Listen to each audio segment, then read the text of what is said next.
মহাভারত যুদ্ধ হয়েছিল। কি নাম আছে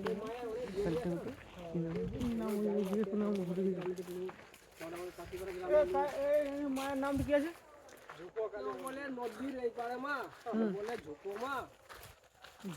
আমরা এসছি এখন বক্রেশ্বরের ঝুপমা কালীর দর্শন করতে।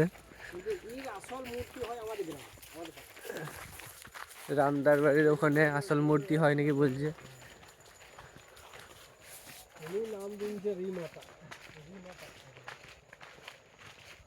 মন্নত করলে পূরণ হয়।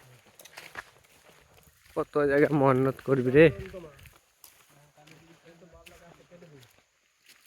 এই মন্দির বাবলা গাছটা কেটে দিন, হাতে এখানে থাকাই যাবে না, মানে একদম পুরো এটা ঘেরাও। বাবলা গাছটা এই পর্যন্ত একদম ঢাকা ছিল না, মানে খুঁজেই পাওয়া যেত না। এটা কেটে দিয়েছে বাবলা গাছটা।